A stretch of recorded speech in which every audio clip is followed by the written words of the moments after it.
The mafia boss never wanted a wife, not until he saw her photo. One picture. One runaway daughter under a Charleston streetlight. One quiet order that changed both of their lives. Bring her to me. Avery Monroe thought distance could save her. She thought if she left Boston, changed her phone, and disappeared into the warm southern dark, her father's world couldn't reach her anymore. But some families don't let go. Some men call it protection when it's really control. And some love stories begin with a lie so dangerous it should have ended everything. Tonight, this is not just a mafia romance. It's a story about fear, freedom, betrayal, and the kind of love that forces a woman to ask, am I running from danger or from the only place I ever felt safe? Stay until the end. Like this video and comment where you're watching from. And while that order was already moving through the dark, Avery Monroe was still trying to believe she had outrun the life that raised her. Charleston received her with warm rain-low clouds and streets that smelled like wet stone magnolia and salt from the harbor. She stepped out of the rideshare just after midnight with one suitcase, one backpack, and one burner phone tucked deep inside her coat pocket. The house in front of her sat above a narrow street lined with black iron balconies and sleepy porch lights. It looked harmless. That was what Avery needed it to be. Harper Ellis opened the door before Avery even finished knocking. For 1 second, neither of them spoke. Then Harper pulled her inside and locked the door behind her. Avery stood in the little entryway with rain in her hair and her fingers still wrapped around the suitcase handle. She had spent the last 2 days in motion, from Boston to Atlanta, from Atlanta to a bus station outside Savannah, then finally to Charleston in a car whose driver kept asking if she was visiting family. She had smiled every time and said yes because lies were easier when they were small. Harper took one look at her face and softened. O Avenue. That was all it took. Avery's shoulders folded inward like her body had been waiting for permission to fall apart. Harper caught her before she could sink to the floor. The suitcase tipped over beside them. The wheels spun once against the wood, then stopped. For a long time, there was only the sound of rain tapping the windows and Avery trying to breathe through whatever had finally broken loose inside her. Harper did not ask questions right away. That was why Avery had come to her. She made tea, neither of them drank. She found a towel. She pushed a blanket around Avery's shoulders and sat across from her at the small kitchen table, barefoot hair tied in a messy knot, eyes sharp with worry. Avery stared at the steam rising from the mug. My father called me 3 nights ago. Harper went still. Avery had told her pieces over the years. Not enough to make sense of everything. Enough for Harper to understand that the word father did not land gently. He told me I needed to come home to Boston, Avery said. No explanation, just that tone he uses when the world has already agreed with him. Harper's jaw tightened, and when I asked why, Avery gave a small laugh. It sounded nothing like humor. He said I was getting married. The rain became louder for a moment, or maybe the room became quieter around it. Harper leaned forward slowly. To who? I don't know. You don't know? He didn't tell me his name. Avery looked up then. Her eyes were red, but her voice had gone calm in that dangerous way calm becomes when a person has run out of room for panic. My father arranged my life like a business meeting and forgot to include the subject. Harper covered her mouth with one hand. That cannot be real. It's real in his world. Avery stood and walked to the window. The street below shone black under the rain. A car moved past slowly, tires whispering over the pavement. She watched until it disappeared. In Boston, the Monroe name opens doors people pretend are walls. My father built that.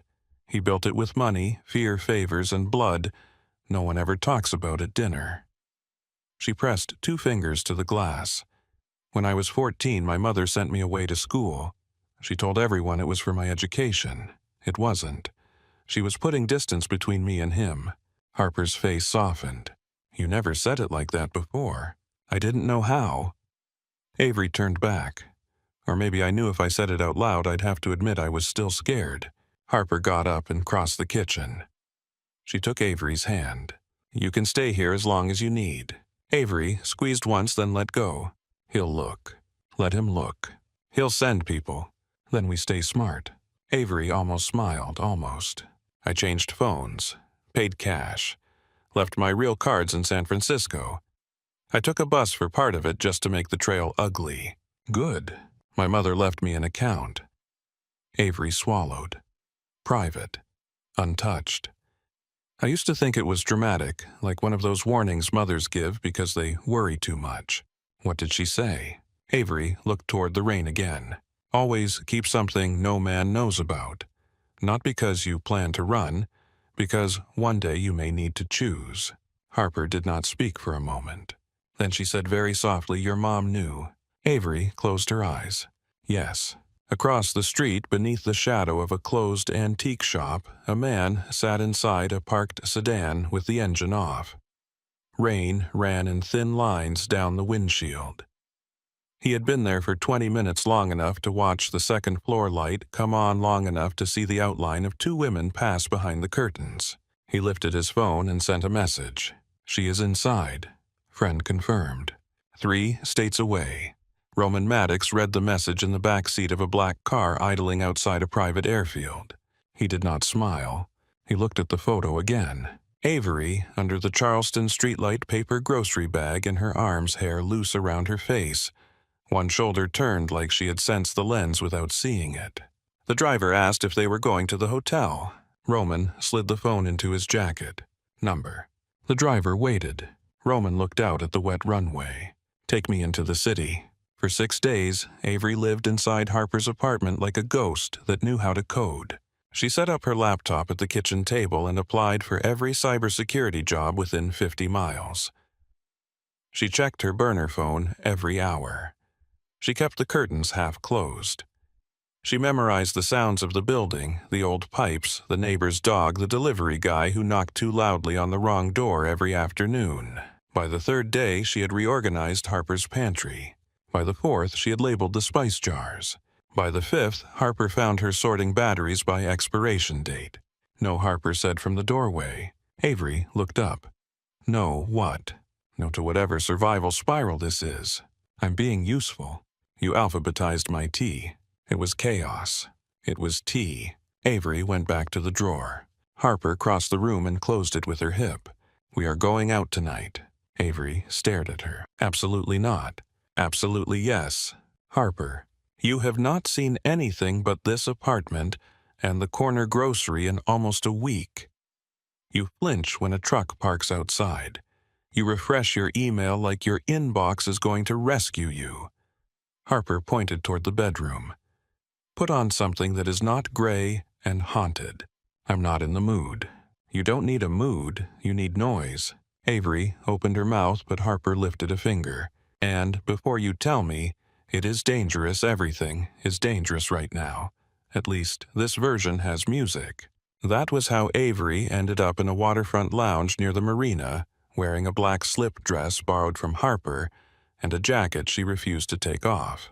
The place was all amber light, low ceilings, polished wood, and windows that looked out toward a dark water. A singer in the corner dragged her voice through an old blues song, while the crowd moved around their small tables with the warm looseness of people who had chosen pleasure and were not apologizing for it. Avery stood at the bar and tried to remember what normal looked like. Harper ordered 2 drinks and leaned close. "Breathe." "I am breathing." "You are doing something with your lungs. I'm not sure it qualifies." Avery took the glass Harper handed her. The first sip burned. She welcomed it. For a while it worked. The music filled the spaces her thoughts kept trying to enter. Harper pulled her into a corner near the window and made her laugh about old college stories, terrible professors, the one time Avery had accidentally locked an entire lab out of its own server because she was too impatient to wait for admin approval. "You were a menace," Harper said. "I was efficient. You made a grown man say please to a printer." He was emotionally attached to outdated hardware. Harper laughed so hard she had to put her drink down. Avery felt the sound move through her, and for one fragile moment the fear loosened. Then a man slid into the space beside her at the bar. He was young, expensive, handsome in the practiced way of men who had been rewarded for it too early. His smile arrived before he did. "You're new." Avery kept her eyes on her glass. "I'm not interested." "That's a fast answer." "I like saving time." He laughed as if she had flirted. Harper had stepped away to take a call from work. Avery clocked the exits automatically. Front door, side hallway, patio, 2 bartenders. One security guard near the entrance distracted by a group of men in suits. The man leaned closer. "I just want to talk." "And I just answered." His hand came to the bar beside hers close enough for his fingers to brush her wrist. Avery moved her hand away. His smile thinned. "You always this rude." She turned then, ready to make the scene she had been trying to avoid. A voice cut in from her left. She said no. Quiet, flat. Not loud enough to turn the room, but sharp enough to stop the man cold. Avery looked over. The man beside her was tall, broad-shouldered, dressed in a white shirt open at the collar, and dark trousers that looked tailored without trying to announce it. His sleeves were rolled to his forearms. One hand rested loosely on the bar. The other held a short glass of bourbon. He was not looking at Avery. He was looking at the man who had touched her. There was no obvious threat in his posture. That made it worse. He looked like a man who did not need to make threats because people around him already understood the cost of ignoring them. The younger man lifted both hands. "Relax, we were talking." "No," the stranger said. "You were leaving." A beat passed. Then the man left. Avery watched him vanish into the crowd before she turned back. "Thank you." The stranger took a sip of bourbon. "You had it handled. Then why step in?" His eyes moved to hers for the first time. Dark gray-green. Cool at first glance. Warmer if you made the mistake of looking too long. Because he didn't. Avery did not know what to do with that. He turned back to the bar. No line, no smile. No attempt to turn gratitude into invitation. That made him more dangerous than if he had tried. The bartender set another bourbon in front of him. He reached for it. Avery noticed the scent then, cutting through liquor perfume and old wood. Cedar. Cold citrus. Sea salt. She hated that she noticed. "You from Charleston?" she asked. He glanced at her. "Sometimes." "That is not an answer. It's the only one I have tonight." Her mouth twitched despite herself. "I'm Avery." He looked at her hand when she offered it. Not dismissive. Just considering. Then he took it. His palm was warm. His grip steady. He released her before the contact became too much or not enough. "Cole. Just Cole. For tonight. Do you always answer like you're being questioned by Congress?" That almost got a smile out of him, almost. "Do you always ask like you already know the lie?" Avery's breath caught softly. Not enough for him to hear, she hoped. But his eyes stayed on her face a second too long. Harper returned then, phone in hand, slowing as she took in the man beside Avery. Avery stepped back. "Thanks again." Cole gave one small nod, picked up his glass, and walked away. The crowd seemed to adjust around him. No one bumped his shoulder. No one stepped into his path. He moved toward a private table near the back where 2 men waited, and a woman in green tried to catch his attention. He did not look back until he sat down. Then he did. Avery looked away first. Harper leaned close. "Please tell me that is the man who saved you from the handsy finance prince." "He didn't save me." "Right. He just made the room remember manners." Avery took another drink. Harper followed her gaze to the back table. "Who is he?" "Cole." "Cole what?" "Apparently that costs extra." Harper studied him for a moment. "That man has either ruined lives or signed checks large enough to do it politely. Helpful. I'm serious. He has dangerous furniture energy." Avery laughed before she could stop herself. Across the room, Cole watched her laugh. His face did not change, but his fingers stilled around his glass. The next morning, Harper insisted on the beach. Avery argued for 20 minutes and lost all 20. By noon, they were stretched out on a quiet stretch of sand north of the main crowd, where the water rolled in blue and silver under a hot, clean sky. Harper had brought a ridiculous straw hat, 3 kinds of sunscreen, and a speaker playing music low enough not to offend strangers. Avery lay on her back and let the sun warm her closed eyelids. For the first time since Boston, her body felt like it belonged to her, not her father's, not a family's, not some man's name in a contract, just hers. Harper sat up and waved toward a group of women farther down the beach. "I know them from work. I'm saying hi." Avery lifted one hand without opening her eyes. "Don't get recruited into a beach volleyball league. No promises." When Harper left, Avery got up and walked toward the water. The ocean was cool at first, then welcoming. She moved through the shallows and dove under the first clean break of a wave. Salt water closed over her head. For a few seconds there was no father, no arranged marriage, no men watching from dark cars, only pressure rhythm breath. She had been a strong swimmer once. Before boarding school, before constant caution became a second skin. Her body remembered. She moved farther out past the easy swimmers, past the children laughing near the sandbar. The shore became smaller behind her. Avery turned to float on her back and looked up at the sky. She almost smiled. Then the water changed. At first, it was just a pull against her legs, then a hard, sideways drag. She kicked, corrected, and felt the current take her anyway. The shoreline shifted wrong. The distance widened. Avery rolled onto her stomach and swam toward the beach. The current did not care. Her breathing sharpened. She forced herself not to panic. Swim parallel. Find the edge. Do not fight the whole ocean. She knew the rules. Her body did not obey them fast enough. A wave broke over her mouth. She swallowed, salt water coughed, lost rhythm. Her arms grew heavy with sudden, stupid speed. Then she heard an engine.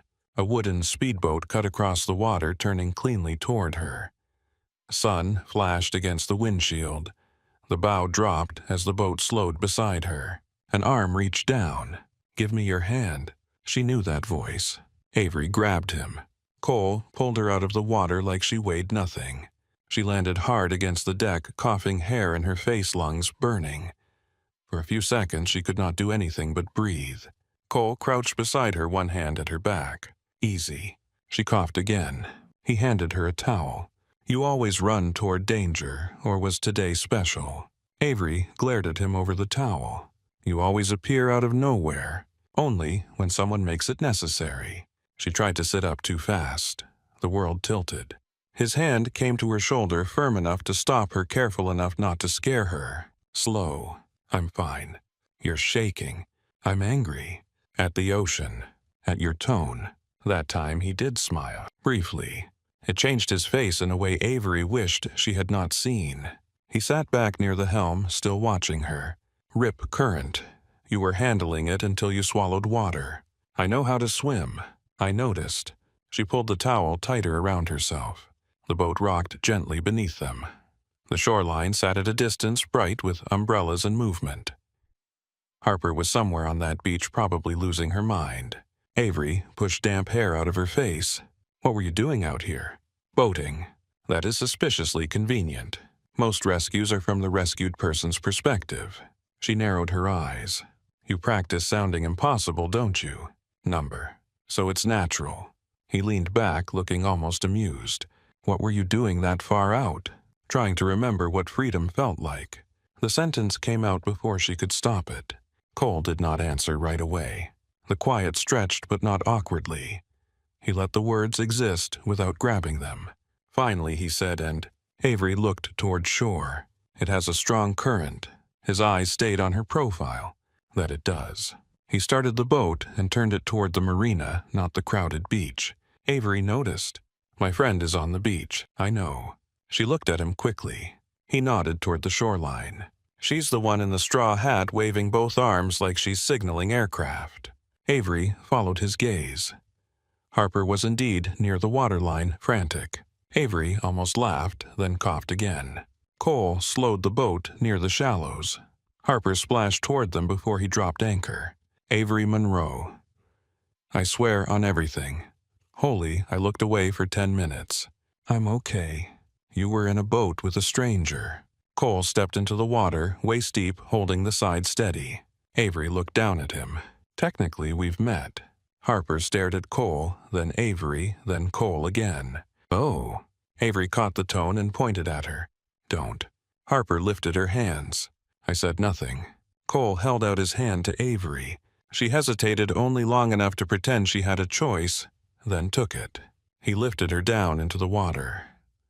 His hand settled briefly at her waist to steady her. The contact was clean, practical gone almost immediately. Still, Avery felt it after he let go. On the sand, Harper wrapped her in another towel and whispered, "That is the same man." Yes. The lounge man. Yes. The man with dangerous furniture energy. Harper. He pulled you out of the ocean. I was there. Cole stood near the boat water, moving around his legs, watching them with that unreadable face. Harper lowered her voice.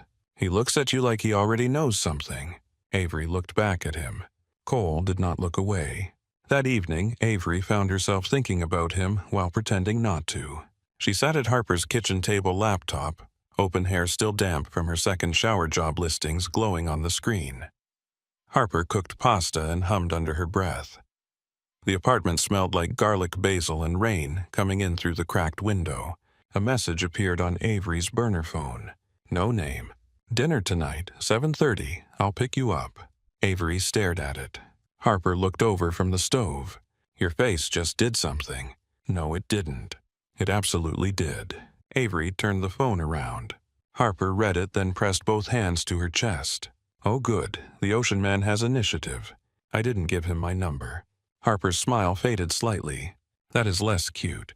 Avery looked at the phone again. Another message arrived. Harper gave it to me after I promised not to be a serial killer. Avery lifted her eyes slowly. Harper turned back to the stove with exaggerated focus. You gave him my number. He asked politely. So did Ted Bundy probably. He also saved your life.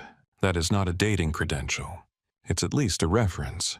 Avery should have said no. She knew that. She also knew she had spent her whole life making the safest choice in every room, and somehow she still ended up being traded like property by the one man who was supposed to protect her. So, at 7:30 she went downstairs in a blue dress Harper swore made her look like a woman who had never alphabetized tea. Cole waited beside a dark Range Rover under the glow of the street lamp. When he saw her, he went still. Not dramatically. Not like a man performing admiration. Just still. Avery felt heat rise in her cheeks and hated herself for it. He opened the passenger door. You look beautiful. Simple, certain, like a fact.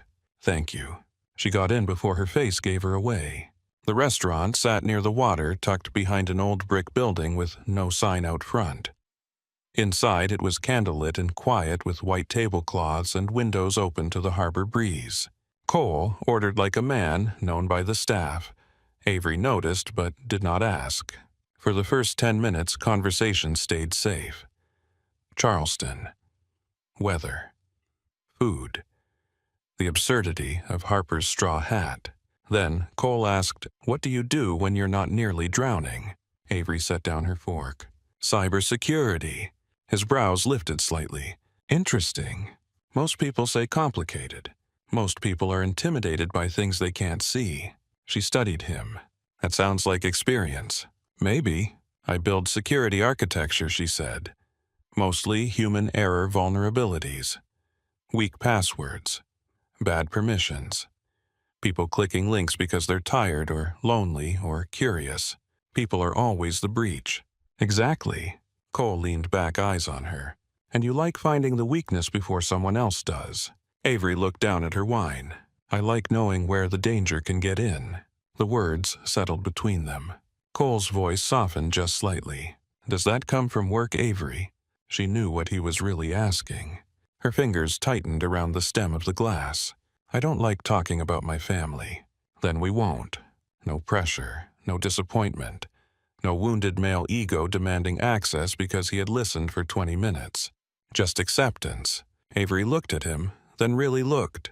"You're strange." "Am I?" "You don't push." Cole's gaze moved over her face. "I know what it looks like when someone is holding a door shut from the inside." That landed too close. Avery swallowed. "What about you? What about me? What do you do when you're not rescuing inconvenient women from water?" His mouth moved faintly. "Family business." "What kind?" "Shipping, security, property." Sounds broad. It is. Sounds expensive. It can be. Sounds like you're leaving things out. His eyes held hers. I am. The honesty should have made her get up. Instead, it made something inside her lean closer. After dinner, they walked along the harbor. The night air was soft, heavy with salt and distant music from another bar. Boats rocked against their lines. Avery's heels clicked against the wooden pier. Cole walked beside her, not touching her. That made her more aware of him than if he had. Finally, she said, "You ask questions like you care about the answer. Then you answer mine like you're avoiding a deposition." He looked out at the water. Some answers changed the room. Maybe the room should change. He turned his head. Maybe. Avery stopped walking. The harbor lights reflected in his eyes. For a moment, he looked less like a stranger and more like a problem her body had already chosen before her mind finished objecting. "I should go home," she said. "You should." Neither of them moved. Cole's hand lifted slowly, giving her every second to stop him. His fingers touched a strand of hair near her cheek, then let it fall. Avery forgot the sentence she had been forming. His voice dropped. "I have a house near the water. The view is better than this." That is a line. Yes, at least you admit it. It's still true. She looked at him. "I don't know you." Number. "I don't even know if Cole is your real name." His eyes stayed on hers. "It is real enough for tonight." There it was again. The warning, the gap, the place where safety should have stepped in and taken control. Avery heard her mother's voice. Choose. She heard her father's, "Come home." She heard her own fear familiar and exhausted. Then she said, "Just the view." Cole nodded once. Just the view. His house sat where the marsh met the water, all glass-dark wood and low light. It should have felt cold. It did not. The rooms smelled faintly of cedar citrus and the sea. Avery stepped through the sliding door onto the back terrace and stopped. The water stretched out black and silver beneath the moon. Tall grass moved in the wind. A dock reached into the dark where the same wooden speedboat rocked softly against its ropes. Cole came out carrying 2 glasses. She took one and sniffed. Not wine. Sparkling water. Lime. She looked at him. A gentleman doesn't get a woman drunk in his house. The line surprised a laugh out of her. Very gentlemanly. I try when supervised. She sat on the outdoor sofa. He sat beside her close enough that the heat of him reached her far enough that the choice remained hers. For a while they watched the water. Then Avery said, "I don't have much experience with this." "With what?" She let out a breath. "Men. Dating. Being alone with someone and not knowing exactly what they want from me." Cole turned his glass slowly in his hand. "What do you think I want?" She looked at him. "I don't know. That's the problem." He set the glass down.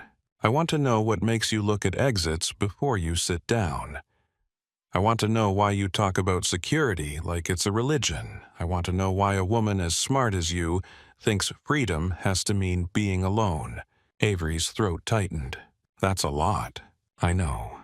And if I don't want to answer, then don't." She stared at him. "You make it very hard to dislike you." "That sounds inconvenient." "It is." He leaned closer slowly enough to make the space between them ache. Avery met him halfway. The kiss was soft at first. Careful. Almost a question.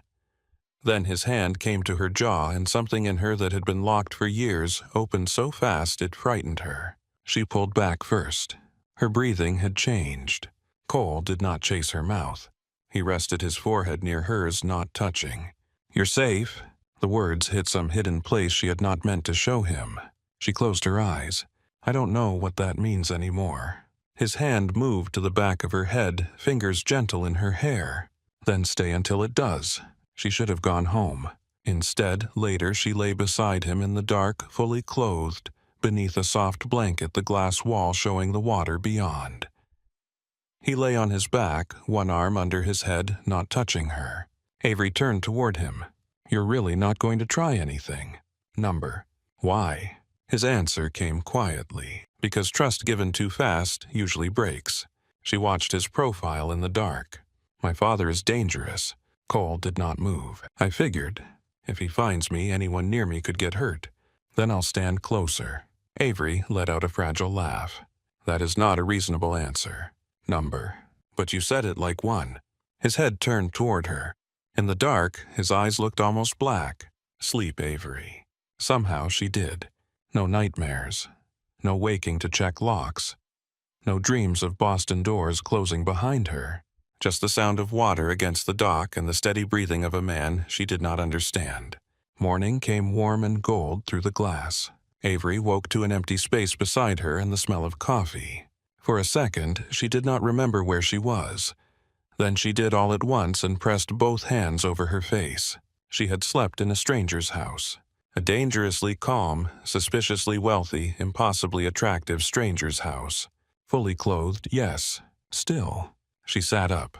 Cole came in carrying 2 mugs hair damp from a shower-white t-shirt clinging lightly to his shoulders. Morning. Her voice came out softer than planned. Morning. He handed her coffee. I made breakfast. Of course you did. His mouth curved. You sound offended. I'm suspicious of competent men before 9. Healthy instinct. They ate on the terrace. Eggs, fruit toast coffee strong enough to make her blink. For a little while, Avery let herself pretend this was a life a person could step into. Water. Sunlight. A man moving through the kitchen like he knew how to take care of things without making a speech about it. Then Cole's phone rang. His face changed before he answered. Not much. Enough. He stepped away toward the glass doors. Avery watched his reflection as he listened. Get it ready, he said. A pause. Everything we need. Another pause. 2 hours. He ended the call and turned back with the same calm expression. But the morning had shifted. Avery set down her coffee. Everything okay? Yes. She studied him. He crossed the terrace and held out his hand. I need to take you somewhere. Where? His hand stayed open between them. Home. Avery did not take it. Cole. For the first time since she had met him, he looked almost sorry. Almost. Then his phone vibrated again on the table. Avery saw only 2 words on the lit screen before he picked it up. Jet ready. The words stayed on the glowing screen for less than a second before Cole turned the phone over, but Avery had already seen them. A cold little space opened beneath her ribs. The terrace was still beautiful. The water still moved in quiet silver lines below the dock. The coffee still steamed beside her plate. But everything had shifted half an inch to the left, just enough to make the world feel staged. Avery looked at his open hand. Home, she repeated. Cole did not move closer. Come with me. My home or yours. His silence answered first. Avery stood slowly, the chair scraping softly against the stone. Her pulse had begun to pick up, not loud yet, but steady. She reached for her phone on the table. Cole's eyes dropped to the movement.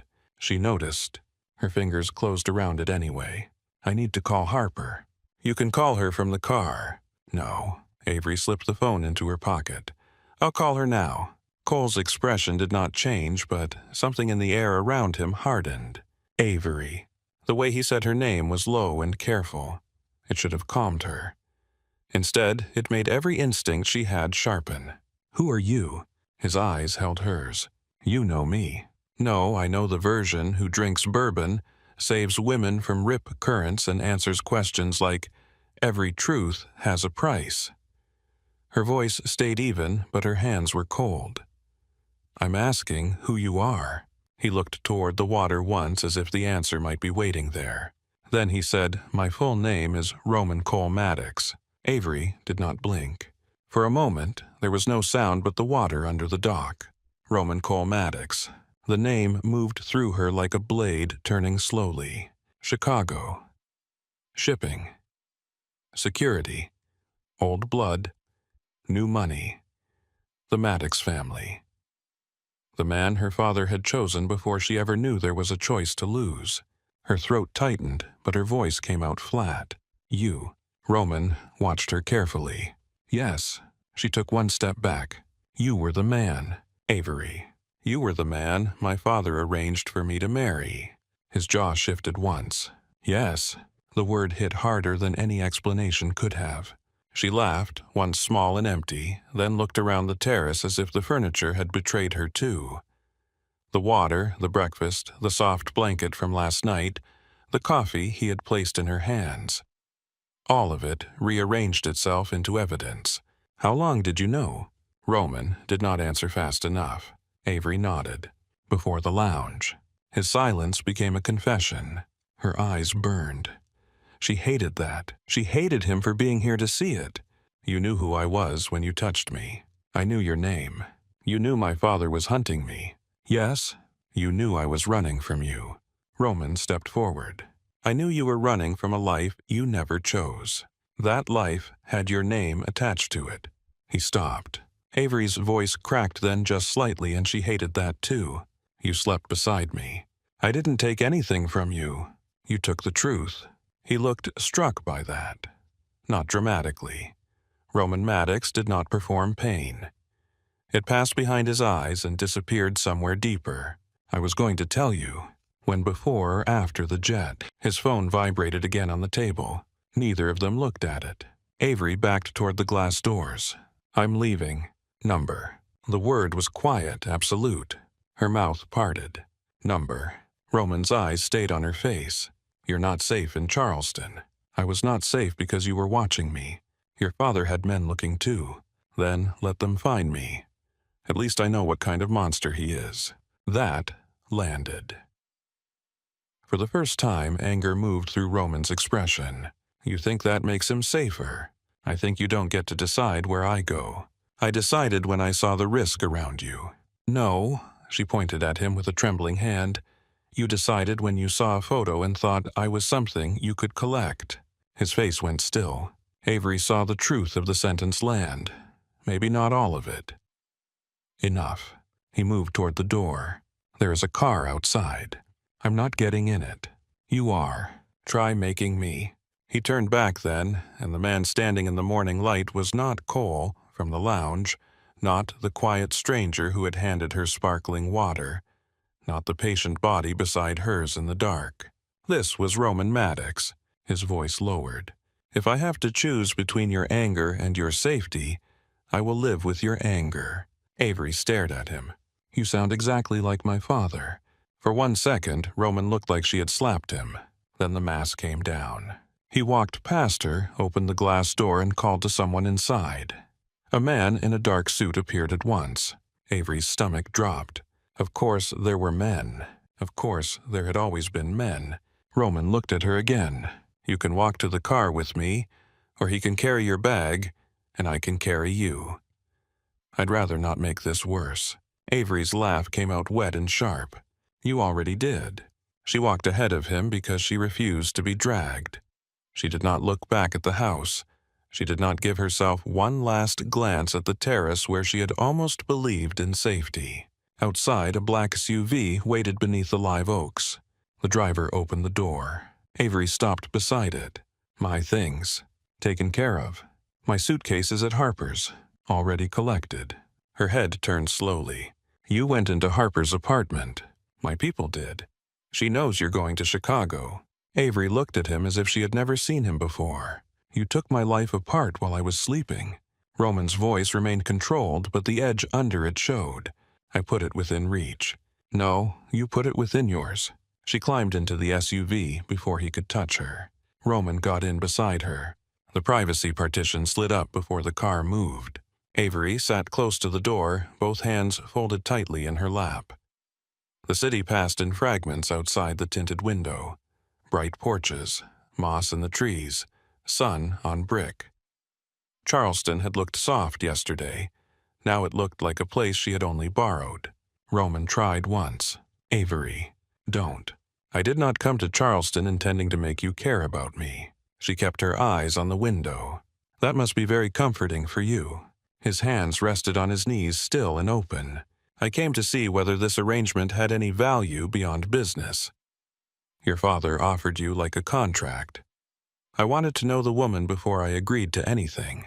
And lying was your research method. I used my middle name. She turned then. That is the defense you want to go with. He looked away first, and some small furious part of her was glad. The private terminal sat at the edge of the airport, clean and silent, surrounded by fencing and men who moved as if they had already memorized every possible threat. A jet waited on the tarmac white against the hard blue morning. Avery got out before Roman could open her door. He followed. Her phone was still in her pocket. She reached for it as they crossed the pavement. Roman's hand closed over hers. Not rough, not painful, still a restraint. "You can have it back after we land." Her body went cold. "You cannot be serious. I need to know who you call. You need to know everything, don't you?" He held her gaze. "Right now, yes." Avery pulled her hand free, but he had already taken the phone. He slipped it inside his jacket. The betrayal was so intimate she nearly lost her breath. "You are worse than him." Roman's face did not change, but his eyes did. "I hope you don't believe that. I hope you remember I said it." Inside the jet, 2 flight attendants greeted Roman by name. "Good morning, Mr. Maddox." Avery walked past the wide leather seats near the front and sat alone near the back. She buckled herself in, turned toward the window, and folded her arms. Roman remained standing for a moment. "If you need anything, ask the crew." She did not answer. "Avery." She looked at him then. "Cole is dead. Don't use his voice with me." Roman's jaw tightened. Then he walked to the front and sat down. The jet rolled forward. Charleston slipped away beneath them, roofs and water and marshland shrinking into patterns. Avery watched until the coast disappeared under cloud. Somewhere above Tennessee, a flight attendant asked if she wanted lunch. Avery said no. Somewhere above Missouri, Roman came back and stood in the aisle. "You haven't eaten." She kept her eyes closed. "I'm not hungry. You should drink water. Do you plan to monitor that too?" Silence. Then the soft sound of a glass being placed on the table beside her. He left without another word. She did not touch it for 20 minutes. Then she drank all of it. She hated him for knowing she would. By the time the jet landed in Chicago, the sky had gone the color of steel. Wind hit hard as Avery stepped onto the tarmac.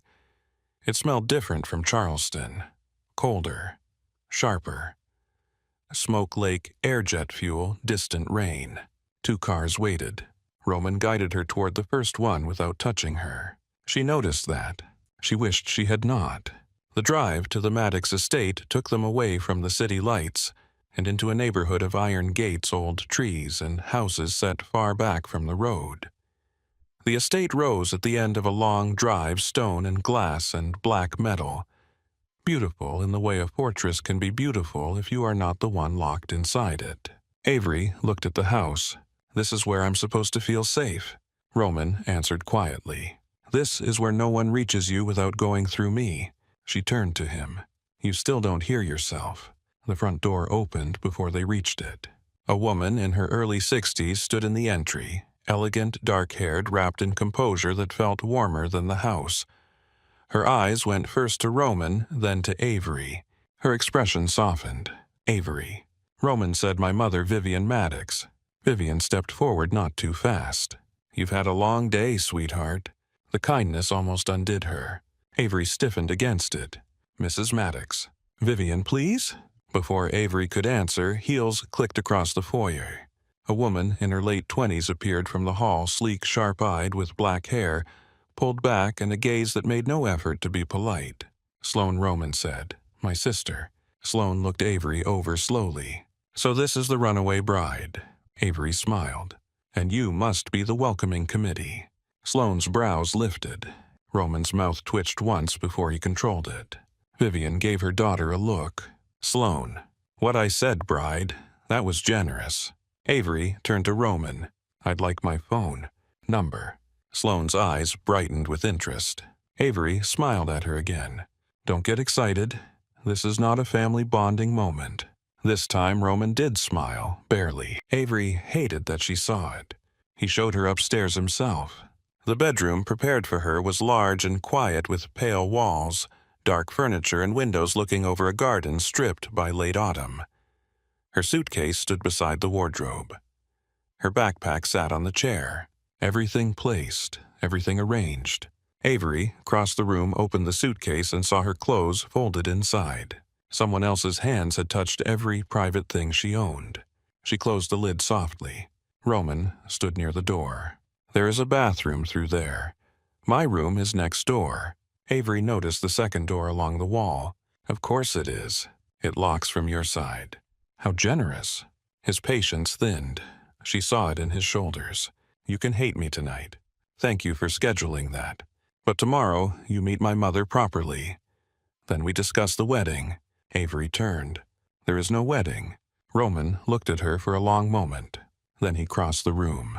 Not fast, not angry, just certain. Avery stood her ground as he stopped in front of her. You can call me Cole Roman or every name you're thinking right now.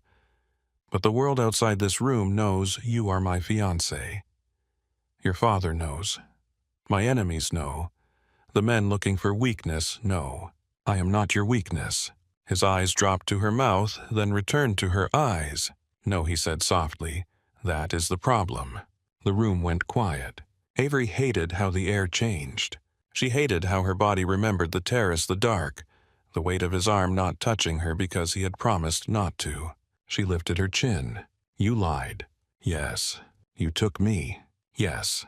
You don't get to make that sound noble because you're calm. His eyes hardened. And you don't get to pretend refusing protection makes you free. Avery stepped closer this time. Freedom is choosing who protects me. Something moved across his face then. Not victory, not anger. Recognition, maybe. A crack in the certainty. He reached into his jacket and placed her phone on the bed. I'll have dinner sent up. I'm not eating. You will when you're hungry. He walked to the door. Before he left, he looked back. With you, I was Cole. I did not fake that. Avery's voice came quiet and cruel because she needed it to. Then Cole should have been brave enough to tell the truth. Roman left. The door closed.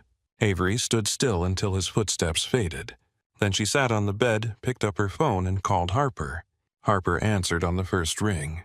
Avery, thank God. Avery closed her eyes. I'm in Chicago. I know. 2 men came for your things. They were terrifyingly polite. Are you hurt? Number. Did he force you? Avery looked around the room at the locked door.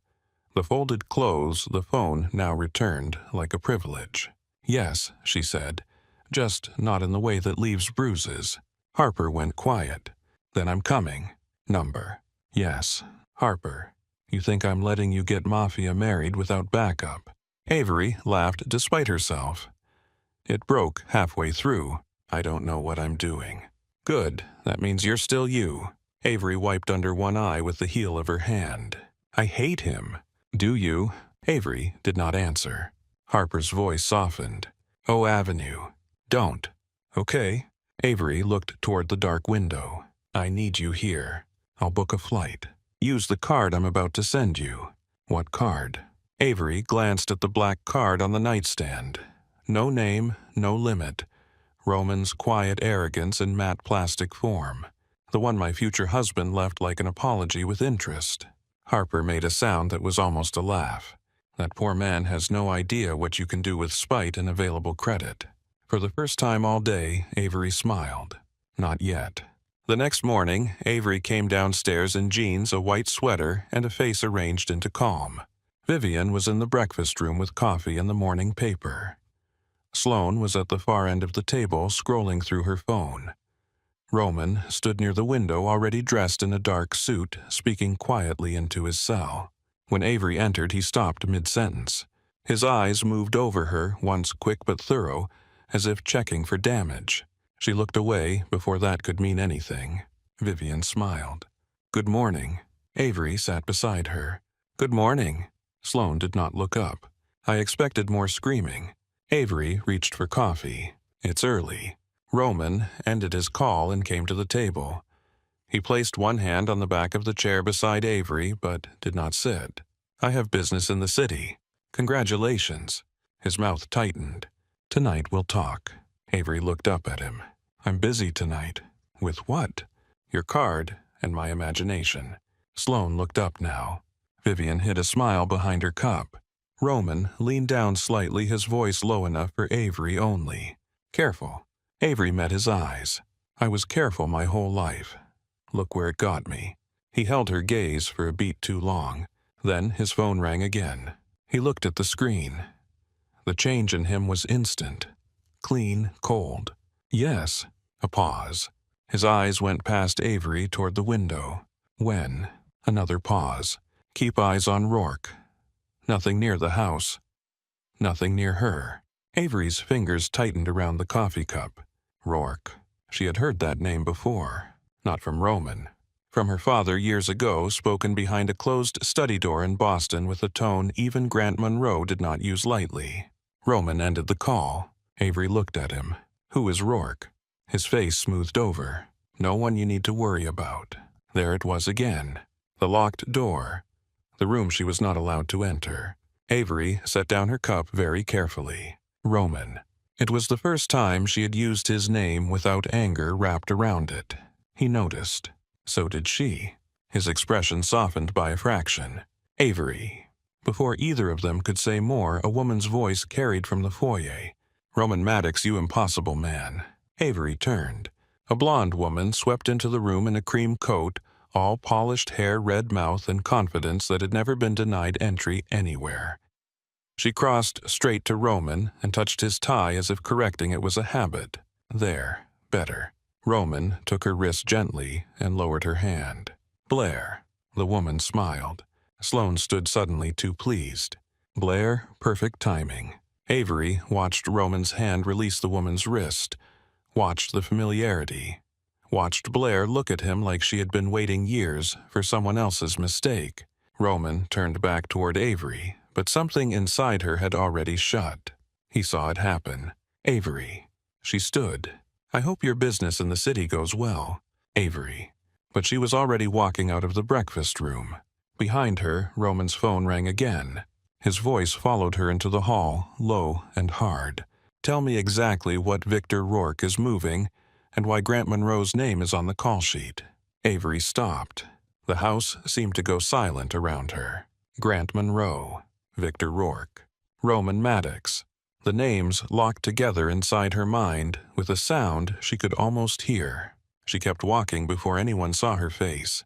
Avery kept walking because stopping would have told the whole house she had heard too much. Her feet carried her up the staircase down the long hall and into the bedroom Roman had given her. The door clicked shut behind her. Only then did she let her face change. Grant Monroe. Victor Rourke. Roman's voice had been too controlled when he said those names. Not surprised exactly. Not confused. More like a man watching two separate threats step into the same room. Avery crossed to the window and pressed her palms to the cool glass. Outside, the garden lay under a pale Chicago sky. Bare branches moved in the wind. A pair of men in dark coats stood near the gate speaking into earpieces, their eyes never still. She had grown up around men like that. Men who looked at doors before they looked at people. Men who stood in corners with their hands folded and violence tucked neatly under their jackets. For 9 years, she had told herself she was out of that world. Now, she was standing inside it again, wearing Roman Maddox's ring in every conversation, even though nothing was on her finger yet. Her phone buzzed. Harper's name lit the screen. I landed. Where do you want me? Avery stared at the message for a second, then typed back. I'm on Chicago. Use the card. Stay there until I call. 3 dots appeared. This card is obscene. Avery almost smiled. Then another message came. Are you safe? Avery looked toward the closed door. Number. She erased it. For now. Roman knocked once and entered before she answered. Avery turned from the window. He stopped just inside the room. The phone call had changed him. He looked composed, but there was a pressure behind his eyes that had not been there at breakfast. You heard. It was not a question. Avery folded her arms. I heard my father's name and Rourke's name in the same sentence. Roman closed the door. What do you know about Victor Rourke? That men like my father lower their voices when they say his name. Roman's jaw moved once. That is not nothing. It is also not enough. He came a few steps closer. Rourke has been moving into shipping routes along the East Coast. He wants Chicago access. Your father owes him money or favors, maybe both. Avery held his gaze. And you were going to tell me that when I had facts. She laughed softly. No, you were going to tell me when you decided I could handle the truth. Roman did not answer. That silence angered her more than denial would have. Avery stepped around him and reached for her bag. I'm going to see Harper. Number. She turned slowly. Roman exhaled through his nose as if he had heard himself and hated it. Not alone. I did not ask permission. Avery. She zipped the bag shut. Do not use that voice on me. I am tired of rooms where men lower their voices and expect the world to obey. His eyes sharpened. You think I want obedience from you. I think you want control and call it safety because it sounds better. That one landed. Roman crossed the room but stopped before touching her. You want the truth, fine. Rourke may be moving against me. Your father may be involved. I do not know how deep it goes yet. That means you are at risk. I have been at risk since the day Grant Monroe became my father. I am trying to keep you alive, and I am trying to keep myself from disappearing inside another man's decisions. For a moment, they just stood there breathing the same tense air. Then, Roman reached into his pocket and took out a small black phone.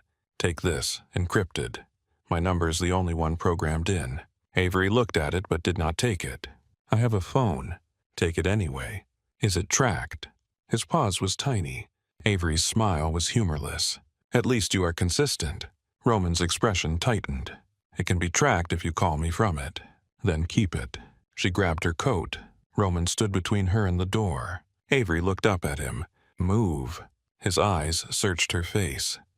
Something in him fought itself. She saw it. The instinct to order. The effort to choose something else. At last, he stepped aside. I'll have a car take you. I'll take a cab. I'm not bending that far. Avery almost laughed because there he was trying and failing and still trying. Fine, your car. No men following me into the hotel. One driver. No one else. His mouth flattened. One driver. She left before either of them could turn that into tenderness. Harper opened the hotel room door, wearing a robe that looked more expensive than her rent, and a face full of a panic. Tell me everything. Avery stepped inside. The suite had wide windows looking over the city, fresh flowers on the table, and a bathroom large enough to host a small conference. Harper looked around as if she still could not believe she was allowed to touch anything. Avery dropped her bag onto the sofa. My father is connected to Victor Rourke. Harper's expression changed. That sounds bad. It is. How bad? The kind of bad Roman did not want to explain. Harper sat down slowly. Avery told her everything. Roman's call. Rourke moving. Grant's name. The wedding scheduled in 3 days. The way Roman had looked when he said nothing near the house, nothing near her. Harper listened without interrupting until Avery finished. Then she said, You need to know what your father is planning. Yes. How? Avery looked at her. Harper closed her eyes briefly. I hate that I know that look. That afternoon, they flew to Boston on Roman's card. Avery did not tell Roman until the plane had already landed. His call came before she reached baggage claim. Where are you? His voice was too calm. Avery watched Harper pull both bags from the belt. Boston. Silence. Then very quietly, Avery. I'm going to my father's house. Harper is with me. I'm not asking you to approve it. You should have told me. You would have stopped me. Yes. At least we understand each other. He drew in a breath. She could picture him standing in his study, one hand in his pocket, eyes fixed on nothing, while his mind calculated a dozen ways to reach her. Do not stay there tonight. I need access to his office. That is not an answer. It is the only one I have. The echo of Cole's old line passed between them. Neither spoke for a second. Roman's voice softened. Come back to Chicago. Avery looked through the glass wall at the gray Boston afternoon. I grew up being told where to stand, when to speak, when to leave, when to come home. I cannot become your wife if I'm still someone who can be summoned. You are not being summoned. It feels the same from this side. Another silence. Then he said, call me every hour. Number, Avery. I will call you when I can. She ended the call before his worry became another chain. The Monroe mansion looked exactly as it had in her memory, which made it worse. Gray stone, iron lanterns, tall windows reflecting a sky with no warmth in it. The house sat back from the street like it had never needed to invite anyone in. Harper stood beside her on the front steps. You grew up here. Until 14, and you became a functional adult. Debatable. The door opened before Harper could answer. An older housekeeper looked at Avery, then at the suitcase, then at Harper. Miss Monroe. Avery gave her the smile she had learned in this house. Hello, Mrs. Vale. Grant Monroe was in his study when she entered. He looked up from his desk and performed surprise with insulting precision. Avery. She kissed his cheek because refusing would have started the wrong fight too early. Father. His eyes moved to Harper. And your friend. Harper Ellis. Harper smiled. Nice to meet you, Mr. Monroe. Grant acknowledged her the way a man acknowledged weather that had not yet inconvenienced him. Avery walked farther into the room. The study smelled like leather-old paper and expensive smoke. Same desk, same books, same portrait of her grandfather over the fireplace watching everyone like disappointment was genetic. I wanted to spend the night here, Avery said. Harper came for the wedding. I thought she should see where I grew up. Grant studied her, and Roman allowed that. Avery smiled. I did not ask Roman. Something flickered in her father's eyes. Annoyance first, then calculation. You are playing a dangerous game. You taught me the board. For a moment, Grant said nothing. Then he smiled like a father again. Dinner at 7. I have guests later, so stay upstairs after. Avery lowered her eyes politely. Of course. The second he left the study, Harper shut the door and whispered, I do not like him. Avery crossed to the desk. That makes 2 of us. They moved quickly. Harper opened her laptop on the leather chair while Avery accessed the office network from the desktop. The system was better than she expected. Layered permissions, separate storage, external backup. Whoever built it knew what they were doing, but they had built it to keep strangers out. Not daughters. Avery knew the family passwords that were never supposed to mean anything. Her mother's birthday. The name of Grant's first racehorse. The lake house they sold when Avery was 11. Tiny, sentimental scraps from a man who would deny having any. By the time the hallway clock struck 5, Avery had a quiet audio relay running from the study computer to her phone. Harper leaned over the desk. Is it clean? Clean enough. That is not comforting. It is not meant to be. A knock hit the door. Both women froze. Mrs. Vale opened it halfway. Avery shifted the screen before the housekeeper saw more than a bridal website. Harper grabbed the performance instantly. I still think the lace one is too traditional. Avery clicked on the first wedding dress image she saw. It has structure. It has emotional damage. Mrs. Vale looked from one woman to the other. Mr. Monroe asked if you needed anything. Avery smiled.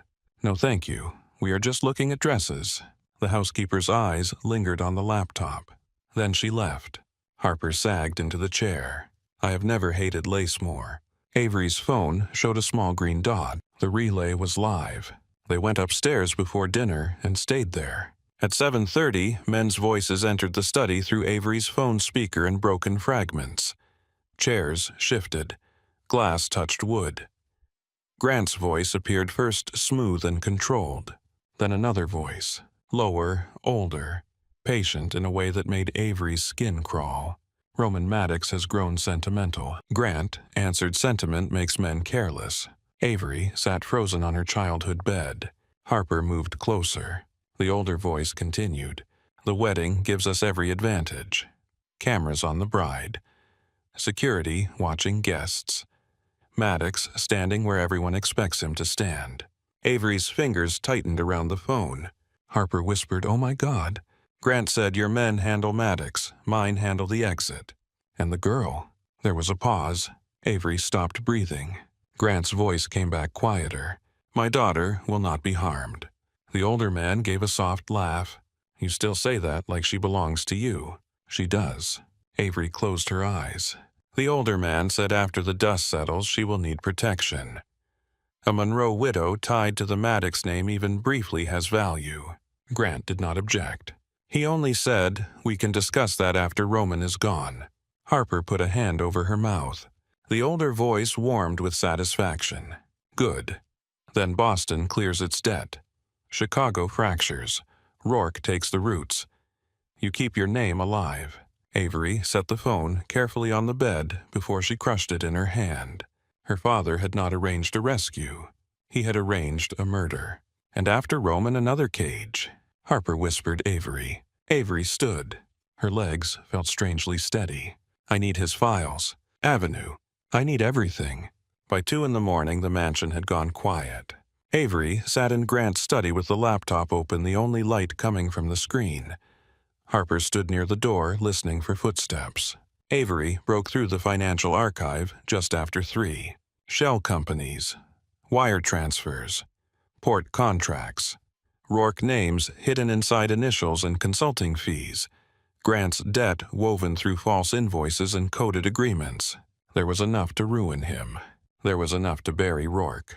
Then she found the Maddox folder. Her hand stilled over the trackpad. Harper came beside her. What is it? Avery opened the first file. Maddox Logistics.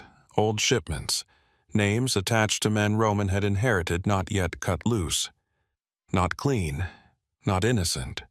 Not enough to make him Rourke, but enough to pull him into the same net if placed in the wrong hands. Harper watched her face. You can delete it. Avery whispered, if I delete all of it, he stands at that altar with a target on his chest. Harper did not speak. Avery selected the folder.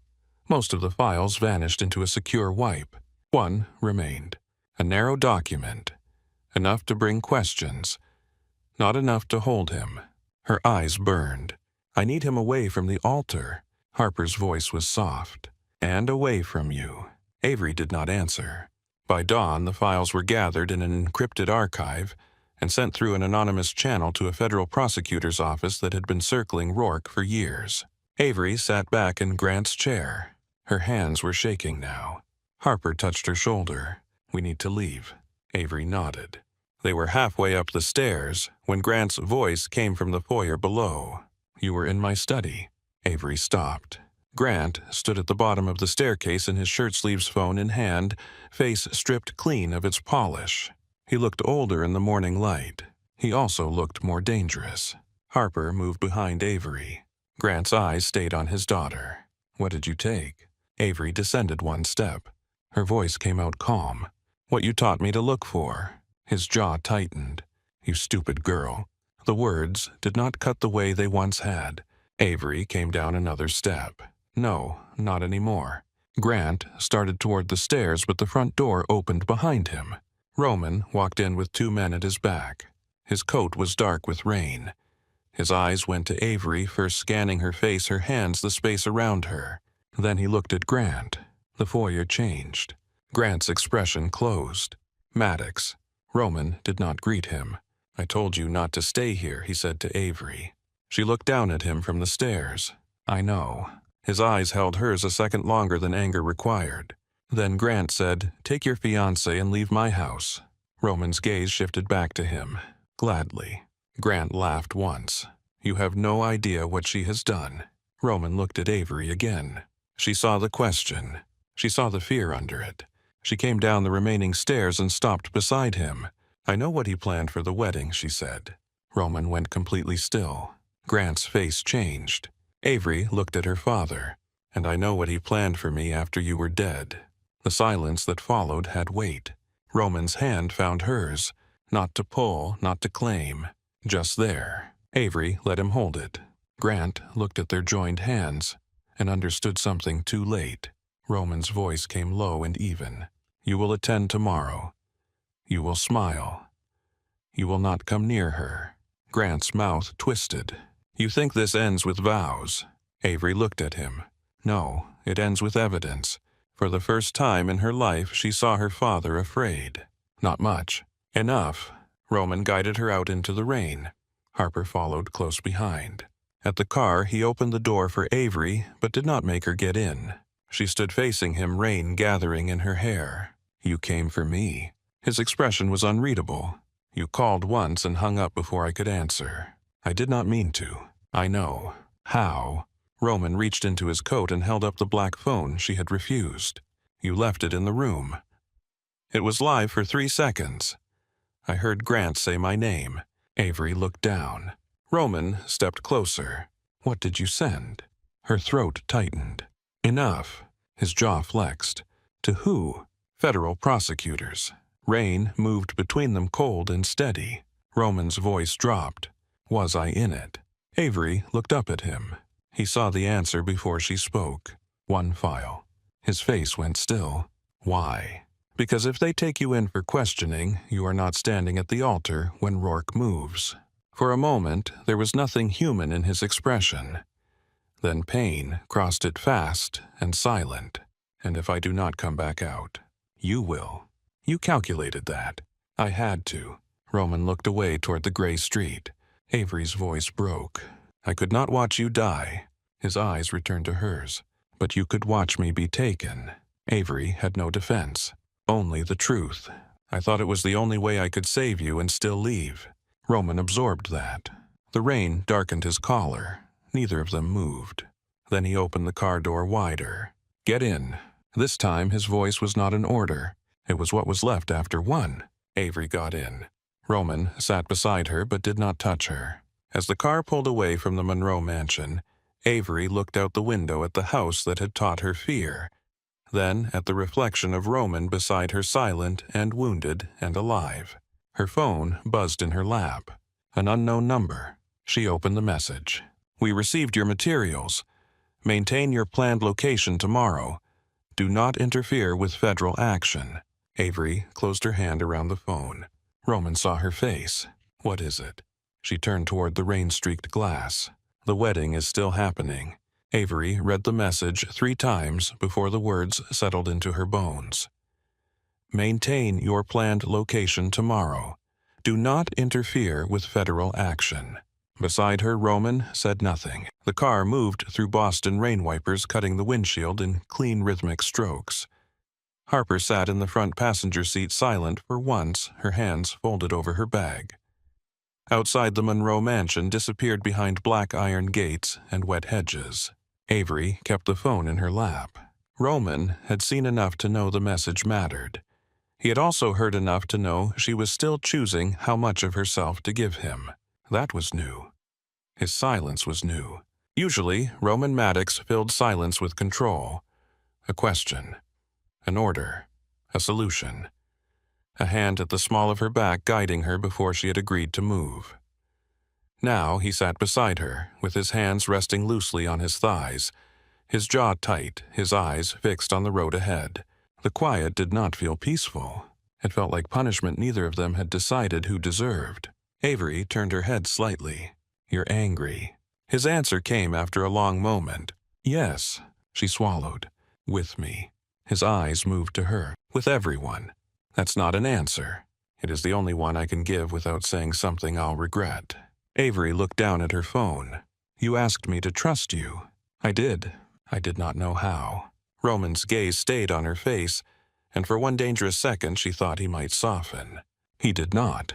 You trusted prosecutors before you trusted me. I trusted a system that could remove you from the altar without asking you to cooperate. A muscle shifted in his jaw. You used me as part of a plan. Avery flinched because the words were true. Roman noticed. Of course, he noticed. He noticed everything. Her voice dropped. My father used me as a bargaining chip. Rourke wanted to use me after you were dead. You used me when you brought me to Chicago.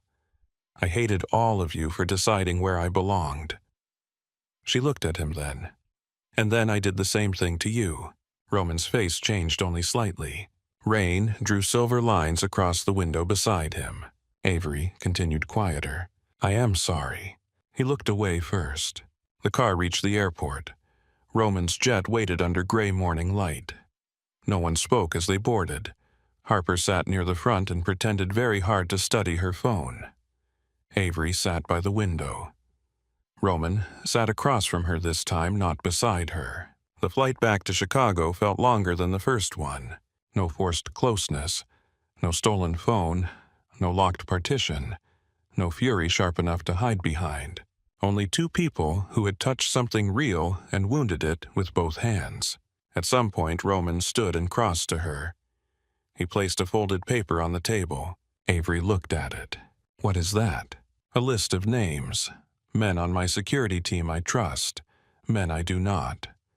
Rourke may have reached some of them through Monroe. She stared at the paper, then at him. You are showing me this. Yes. Why? His eyes stayed level. Because you said decisions about your life keep happening in rooms you are not in. Her throat tightened. Roman did not wait for gratitude. He returned to his seat. Avery unfolded the paper and read the names. It should have been a small thing. It was not. By the time they reached the Maddox estate, evening had settled over Chicago. The house was lit from the inside windows, glowing gold against the cold. Staff moved through the foyer, carrying flowers, linens, trays, boxes. The wedding had become a machine, alive and unstoppable.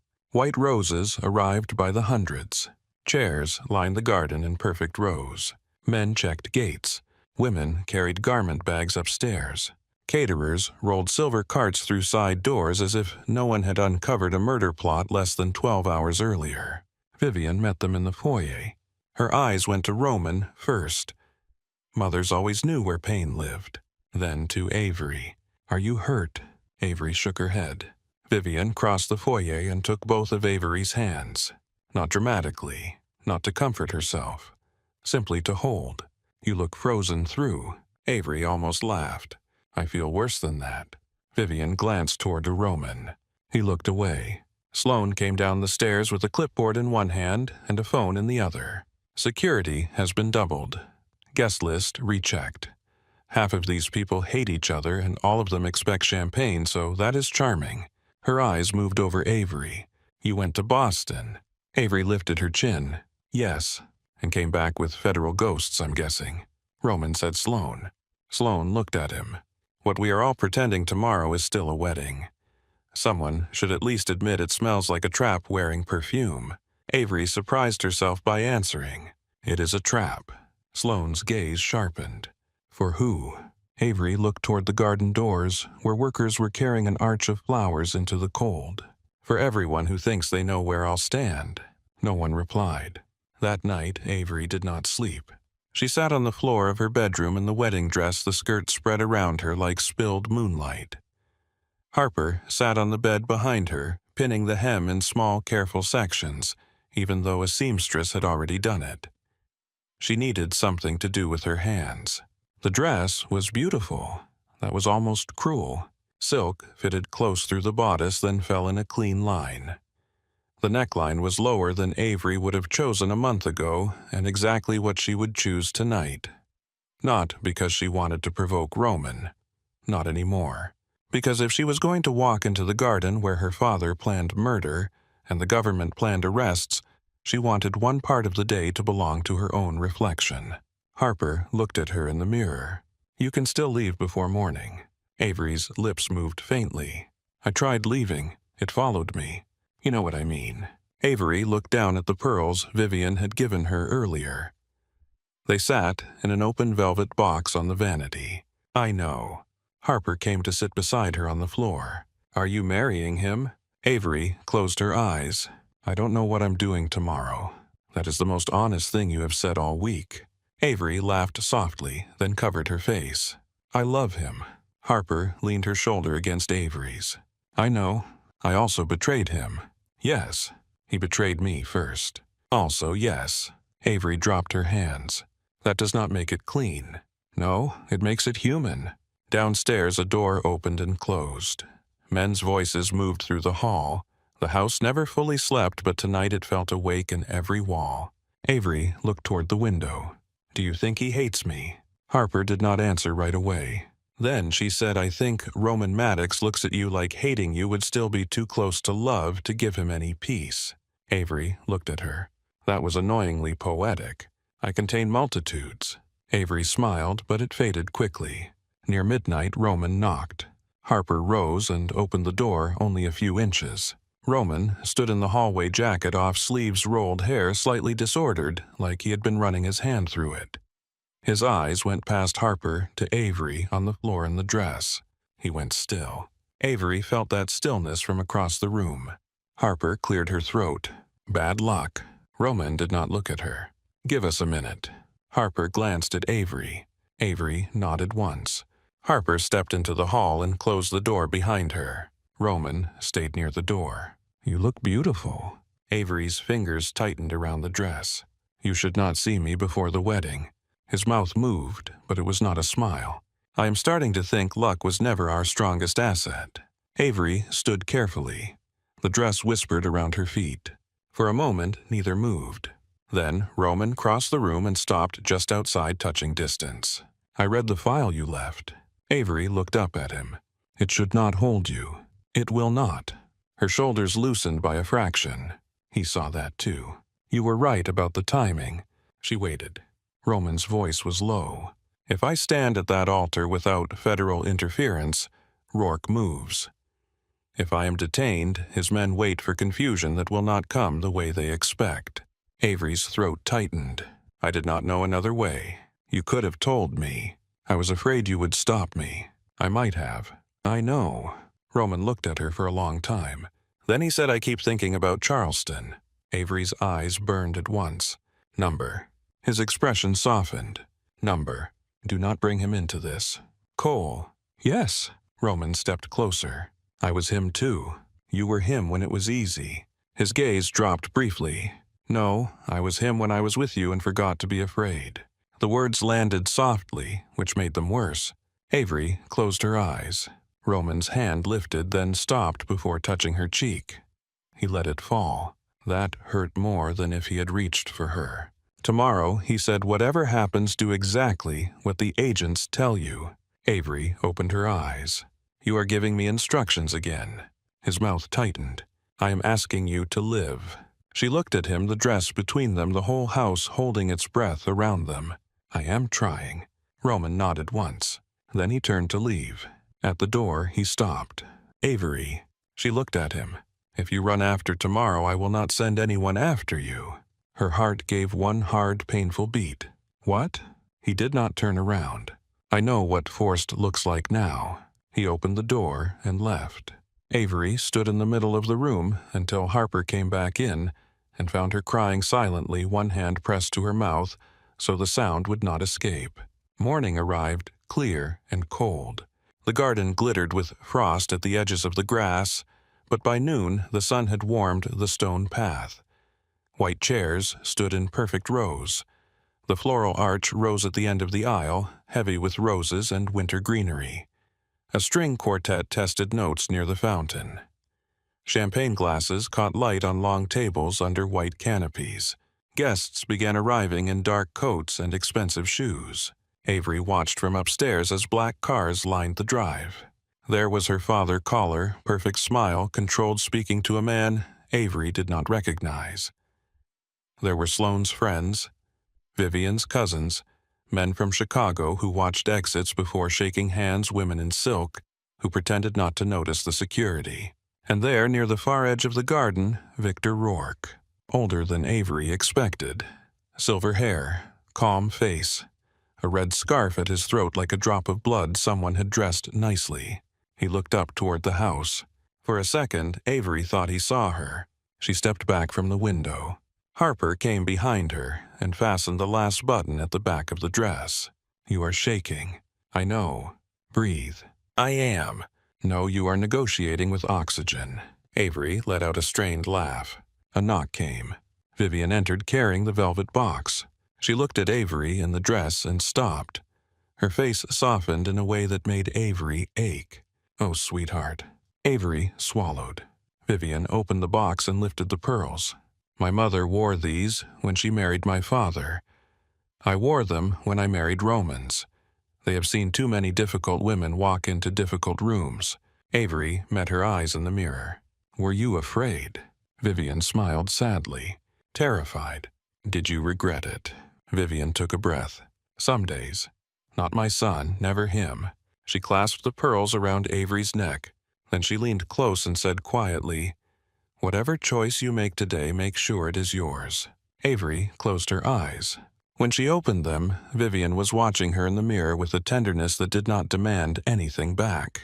Downstairs, the music changed. It was time. Grant waited near the garden doors. When he saw Avery, his face went still for half a second. Not pride, not love. Possession, recognizing that the thing it owned had learned how to stand without permission. He offered his arm. Avery looked at it. Number. His eyes hardened. Avery. Vivian appeared beside him and slid her hand through his arm before he could continue. "Mr. Monroe, you will escort me." Grant looked at her. Vivian smiled with perfect warmth. "It will look better." That ended it, because men like Grant feared appearances almost as much as death. Harper stepped beside Avery. "Ready." Avery looked through the open doors. The garden waited. Roman stood at the altar. Dark suit, white shirt, no tie. The wind moved lightly through his hair. He turned when the doors opened and every face between them disappeared. Avery saw only him. For 1 second the whole day became impossible. Not the trap. Not the agents. Not her father. Not Rourke. Not the file she had left like a knife wrapped in silk. Just Roman looking at her like the sight of her had struck something sacred and painful inside him. His mouth moved faintly. Not a smile. A breath. Avery walked. Harper's arm was steady through hers. The stone path felt cold even through the soles of her shoes. Guests turned. Fabric rustled. Somewhere a camera clicked. Grant watched from the front row. Rourke watched from the side. Vivian's eyes glistened. Sloane stood near Roman, expression sharp and unreadable, but her hands were clenched around her bouquet. Avery reached the altar. Harper released her. Roman held out his hand. Avery looked at it, then took it. His fingers closed around hers, warm and steady. "You came," he said under his breath. "I said I would." His eyes searched her face. The officiant began. "Family and friends, we are gathered here today."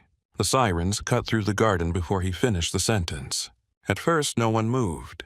Then black vehicles came through the gates, hard enough to send gravel scattering. Federal agents spilled out in dark vests, moving with cold precision. Not chaotic, not rushed. They knew exactly where they were going. The garden erupted. Guests stood. Chairs scraped. A woman gasped. Someone knocked over a champagne tray and glass shattered across stone. Grant turned toward the drive. 2 agents were already on him. Victor Rourke did not run. He adjusted his sleeve like the whole thing mildly disappointed him, then raised his hands when 3 agents surrounded him. Sloane stepped closer to Vivian. Harper gripped the back of a chair. Roman did not move. His hand tightened once around Avery's. An agent approached the altar. "Roman Cole Maddox." Avery felt the words before she heard the rest. "You are being detained for questioning in connection with an ongoing federal investigation." Roman looked at the agent, then at Avery. His face was unreadable. Avery's eyes filled despite every promise she had made to herself. "I'm sorry," she whispered. The garden noise seemed to fall away. Roman looked at her as if he was reading every choice she had made and every fear beneath it. She forced the words out. "I love you." His expression shifted. Pain. Understanding. Something like mercy, but not quite. He gave one slow nod. Not forgiveness. Not condemnation. A truth accepted in public because neither of them could survive a private version right now. The agent touched his arm. Roman released Avery's hand. The absence was immediate. He walked away with them. Vivian followed 2 steps, then stopped when Sloane caught her arm. Grant's voice cut across the garden. "Avery." She turned. Her father was being led toward a vehicle, wrists cuffed, face dark with fury. "You did this." Avery looked at him. For the first time, she did not feel 14. "Yes." His mouth twisted. "You think he will forgive you?" Avery said nothing. A car door closed on his answer. Rourke went next, calm gone now, his voice rising as agents guided him away. The red scarf at his throat had come loose. The garden that had been built for vows stood wrecked in the sunlight. White petals crushed under black boots. Champagne running across stone. Empty chairs tilted crooked in rows. Harper reached Avery's side and gripped her arm. "We have to go." Avery stared at the place where Roman had stood. Avenue. She nodded, though she did not feel herself do it. They moved fast. Through the side path. Past the caterers frozen near the service entrance. Past 2 agents speaking into radios. Harper held Avery's train up as they hurried toward the front drive. A cab waited at the curb because Harper had ordered it the moment the sirens came. Avery climbed in wearing the wedding dress. The driver looked back once decided not to ask and pulled away. For several blocks, neither woman spoke. Chicago passed outside the window like nothing had happened. People crossed streets with coffee in hand. A cyclist cursed at a delivery truck. A child in a red hat pointed at Avery through the window and tugged his mother's sleeve. Harper finally said, "Why did they take Roman?" Avery kept her eyes on the city. "I left one file." "I thought you deleted them." "Almost all." Harper sat back. "Enough to bring him in. Not enough to charge him." "You are sure?" Avery's fingers twisted in the silk of her skirt. "I have to be." The airport was bright and loud and brutally normal. Avery moved through the terminal in her wedding dress with Harper beside her, and every head turned. Some people stared openly. Some looked away quickly, embarrassed by their own curiosity. A woman near a coffee stand whispered, "Oh, honey," under her breath. Avery kept walking. Harper had already booked 2 tickets to Charleston. Their gate sat at the end of a long corridor lined with windows. Planes moved outside under a hard afternoon sky. The boarding line had already formed. Harper handed Avery a boarding pass. "You can change on the plane." Avery took it. Her hands did not feel like hers. The line moved slowly. Avery stared at the shoulders of the man in front of her. Navy coat, gray hair, phone in hand. Ordinary details, safe details. Her life had been built from extraordinary dangers, and suddenly all she wanted was an ordinary door she could open without fear. The line moved. 10 people ahead. Then 7. Harper watched her face. "Avery, I know." "What do you know?" Avery looked at the gate. "I know I should get on that plane." Harper said nothing. "I know Charleston is warmer. I know your couch is terrible but familiar. I know if I leave now, no one can say I did not choose myself." The line moved again. 4 people ahead. Avery's breath shook. "But where am I running to?" Harper lowered the ticket slowly. Avery looked at her, and the words came out before she could clean them up. "Boston found me. Charleston found me. Chicago found me. Fear will find me anywhere because I keep carrying it like proof that I survived." Harper's eyes softened. The gate agent scanned another boarding pass. 3 people ahead. Avery pressed one hand to her ribs. "My mother was the only place that felt warm for a long time. Then she died, and I made distance into a religion. I thought if I never needed anyone, no one could take anything from me." Her voice broke. "And then I slept beside him, and for one night I knew what it felt like to stop bracing." Harper's lips trembled. "Avenue. He has to hate me. Number. He should. That is different." 2 people ahead. Avery looked down at the boarding pass. "I used him. You saved him. I betrayed him. You loved him badly because no one ever taught you how to do it safely." Avery closed her eyes. The gate agent called the next passenger. 1 person ahead. Harper touched her hand. "You can still go." Avery opened her eyes. Roman's voice moved through her memory. "If you run after tomorrow, I will not send anyone after you." He had finally let her go. And she had no idea how to live with the freedom if it did not include choosing him back. Avery handed the boarding pass to Harper. Harper smiled through tears like she had been waiting for this. "Go." Avery lifted the front of her wedding dress and ran. She ran past the gate, past the coffee stand, past the woman who said, "Oh, honey," and now gasped into her cup. She ran down the terminal with the silk gathered in both hands, hair coming loose pearls cold against her throat. This time no one chased her. This time no one ordered her into a car. This time running felt different. Outside the airport, she climbed into the first cab she saw.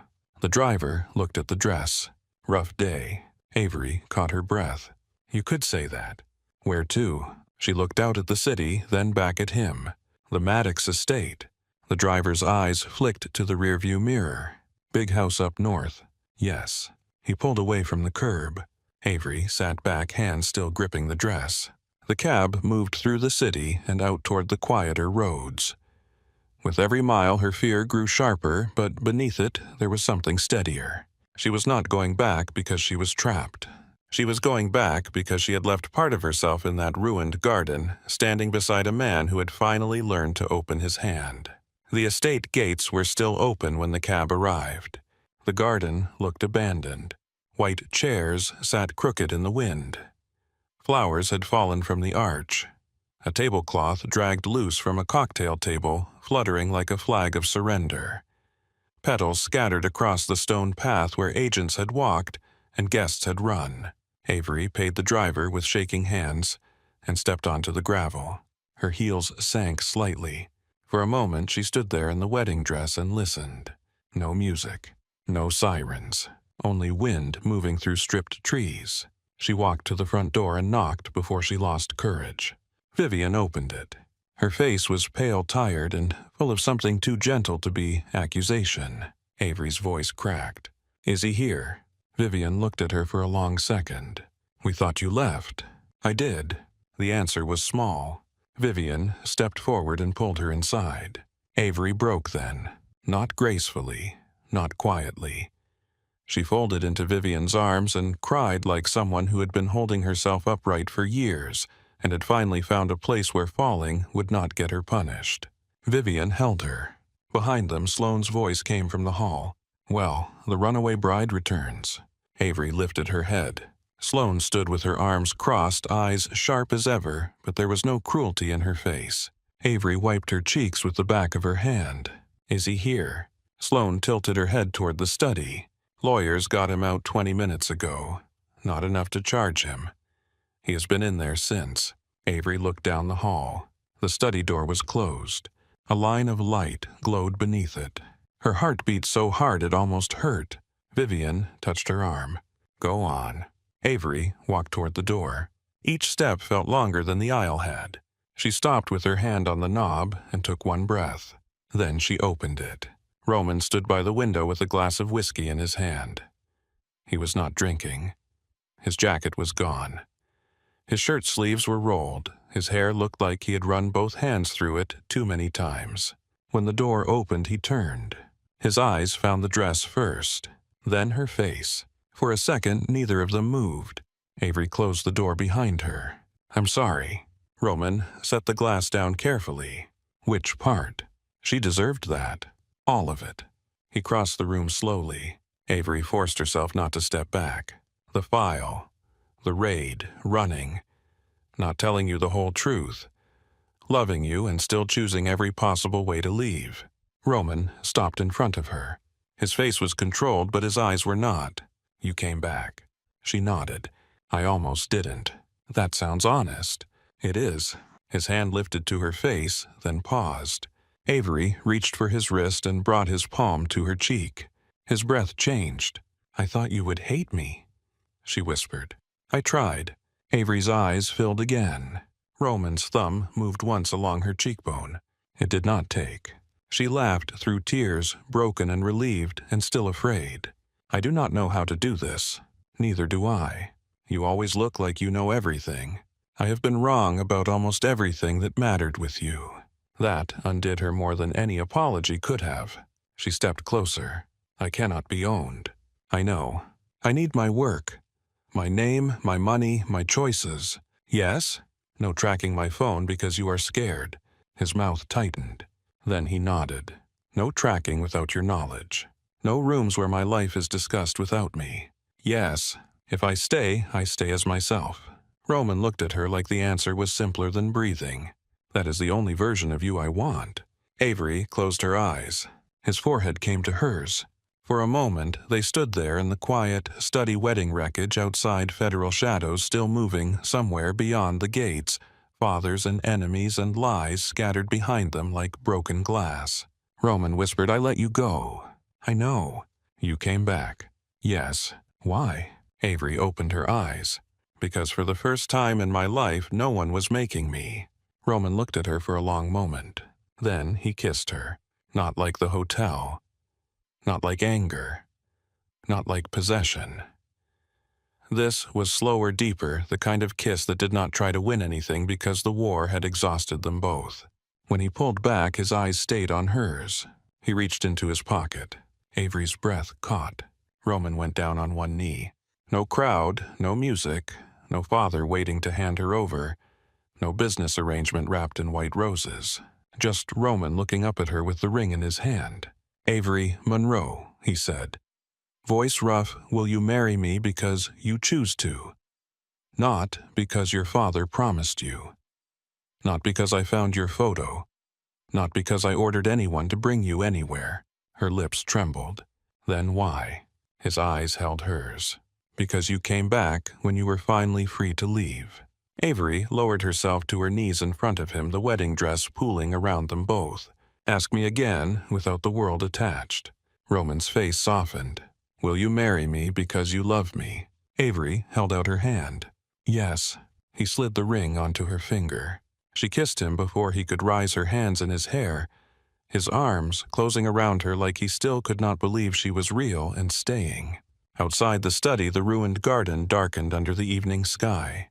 Inside, Avery finally stopped running. Roman's hands closed around Avery's face like he was afraid the room might take her back. The ring sat on her finger, cold at first, then warming against her skin. It looked strange there. Beautiful, yes, but strange. Not because it was too large or too bright or too much like everything she had once hated. Strange because for the first time it had not been placed on her hand as proof that someone had won. She had held out her hand. That changed everything. Roman kissed her again, slower this time. His mouth carried relief, anger, restraint, all of it tangled together until Avery could not separate one feeling from another. She did not try. Her hands moved into his hair. His arms tightened around her waist, lifting her from the floor as he stood. The wedding dress dragged over the rug in a whisper of silk. Avery laughed once against his mouth, breathless and unsteady. Roman pulled back just enough to look at her. What? She shook her head. I ran through an airport in this dress. His mouth curved. I noticed. You did not see it. I'm imagining it. That poor cab driver may never recover. Roman's smile faded into something softer. His thumb moved along her cheek. I almost did not recover. The room quieted around them. Avery looked down. Her hands rested against his chest, and beneath her palms his heartbeat was hard and steady. I hurt you. Yes. She closed her eyes. I did not want to. I know. That does not make it better. Number. His honesty stung, but it also steadied her. He was not offering easy forgiveness as another form of control. He was letting the wound exist. Avery opened her eyes again. What happens now? Roman looked toward the door, then back to her. Now we deal with the part outside this room. She almost smiled. I hate the part outside this room. So do I. He lowered his forehead to hers. But I will not hide you from it. That sentence held more weight than any promise he had made before. Avery touched the ring with her thumb. Together. His eyes stayed on hers. Together. When they left the study, Vivian was waiting in the hall with Sloane near the staircase. Neither woman pretended they had not been listening for movement. Vivian saw Avery's hand first. Her face changed not into surprise, but into a kind of tired joy that made Avery's throat tighten all over again. Sloane leaned against the banister. Well, at least one thing went according to plan today. Roman gave her a look. Sloane lifted both hands. That was almost supportive. Vivian came forward and took Avery's hands. Her eyes dropped to the ring, then rose to Avery's face. Was it your choice? Avery answered without looking at Roman. Yes. Vivian nodded once. Then welcome home if you decide that is what this becomes. Avery did not know how to answer that. The word home still frightened her. It sounded too much like a thing that could be taken. Roman's hand settled at the small of her back. Light, present, not pushing. For once, she did not step away. The next morning, federal agents returned. Not with sirens this time. Not with vests cutting through flowers and guests. They arrived in plain dark cars under a pale sky, carrying folders, warrants, and faces that said the spectacle was over and the work had begun. Avery sat beside Roman in the study while two attorneys stood near the bookshelves. Vivian sat across from them, hands folded. Sloane paced by the windows, stopping every few minutes to answer a message with the ruthless efficiency of a woman who had decided panic was beneath her. An agent named Callahan placed a folder on Roman's desk. We are going to need continued cooperation. Roman looked at the folder. You have it. Callahan's eyes shifted to Avery. And from you, Mrs. Monroe." Roman's jaw moved at the name, but he said nothing. Avery sat straighter. "I understand." Callahan opened the folder. Photographs, transfers, names, diagrams of shell companies. The quiet architecture of men who thought money could wash blood clean if it passed through enough hands. Avery recognized her father's signatures. She recognized the cold precision of the world he had built. For years, she had imagined that if she ever saw proof of his crimes laid bare, she would feel vindicated. Instead, she felt tired. Callahan slid one page toward her. "Can you confirm this came from your father's office archive?" Avery looked at Roman. He did not answer for her. He did not lean in, did not touch her hand beneath the table, did not rescue her from the weight of saying yes. He simply stayed. Avery looked back at Callahan. "Yes." Her voice did not shake. The first week passed in statements lawyers sealed rooms and controlled headlines. The papers called it a federal operation against organized crime networks tied to Boston and Chicago commercial routes. They did not use words like daughter or wedding dress or love. They did not mention how Avery had stood in an airport with pearls still at her throat, trying to decide whether freedom meant leaving the only man who had ever learned how to let her go. Grant Monroe was denied bail. Victor Rourke's attorneys tried to make noise, but the evidence spread too wide and too deep. Men who had once lowered their voices around his name began giving interviews in gray rooms with no windows. Roman was questioned 3 more times. Each time he walked in with his attorneys and walked out with his face unreadable. Each time Avery waited, not outside the building. Roman told her not to, and she told him she was done taking instructions. Then he changed the sentence. "I am asking because there are cameras." She had looked at him for a moment. Then she nodded. So she waited at a coffee shop 2 blocks away with Harper on the phone and her laptop open, pretending to work while her eyes went to the door every 30 seconds. The third time Roman returned, he slid into the booth across from her. Avery closed the laptop. "Well." He loosened his tie. "I am free to go." Again. His mouth moved. Again. She reached across the table and took his hand. No one in the cafe knew what that meant. No one knew that 2 weeks earlier his hand on hers had felt like a cage. Now his fingers threaded through hers, and it felt like an answer they were still learning to speak. Roman looked down at their joined hands. "You are staring. I am allowed. At my hand. At the fact that I get to hold it." His eyes softened. Avery looked away first because tenderness still had a way of making her feel exposed. Outside, snow began falling over Chicago in thin, nervous flakes. The real wedding happened 6 weeks later. Not in the Maddox garden. Avery refused that immediately. Too many federal memories, Harper said, and Avery had pointed at her like that settled it. They chose a small courthouse ceremony near the lake on a Thursday morning that smelled like winter and old paper. Vivian wore navy. Sloane wore black and claimed it was not a statement. Harper cried before Avery even signed the first document. Roman wore a dark suit, no tie. Avery wore a simple cream dress that ended below her knees and made her feel like she could breathe.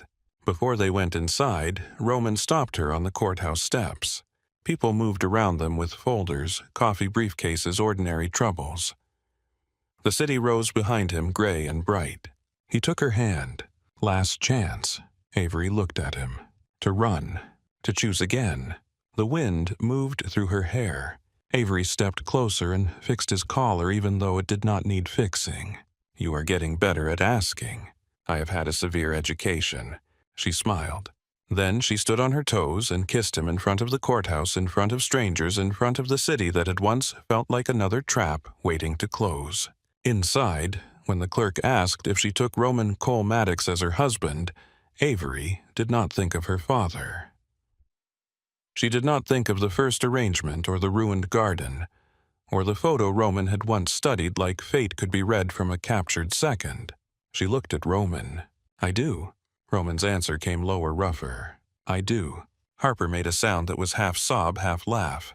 Sloane handed her a tissue without looking at her. Afterward, they ate breakfast at a diner because Avery wanted pancakes, and because Roman, for all his power, had learned not to question Avery when she wanted pancakes.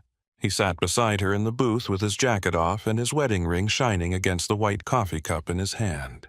Harper lifted her orange juice. To the least normal love story I have ever witnessed. Sloane lifted her coffee. To not being arrested at this one. Vivian closed her eyes. Sloane, what I am grateful. Avery laughed. Roman watched her as if the sound alone was enough to reorder the room. Later, when they returned to the estate, Avery stood in the bedroom that had once felt like a gilded cell. Her suitcase was open on the bed. Roman leaned in the doorway. You do not have to move out tonight. Avery folded a sweater and placed it in the suitcase. I know. This house can be yours. She looked around. The pale walls, the wide windows, the garden beyond them. It was beautiful. It was safe, or as safe as a house like this could be. But it had become theirs during a war. She needed something that began without sirens. I want an apartment, she said. Roman nodded. Then we find one. You do not want to argue. I want to. I am choosing growth. She turned smiling despite herself. That sounded painful. It was. He crossed the room and placed both hands on her waist. Lake view or city view? Both, of course. And not too perfect. His brows drew together. Not too perfect. I want scuffed molding. A neighbor with a loud dog. A coffee shop downstairs that forgets my order twice a week and then learns it forever. Roman studied her as if she had handed him a code he wanted to solve correctly. You want ordinary. Avery touched his face. I want real. They found it 3 weeks later on the 8th floor of an older building near Lake Michigan. 2 bedrooms. Tall windows. Uneven hallway floor. A radiator that hissed like it was personally offended by winter.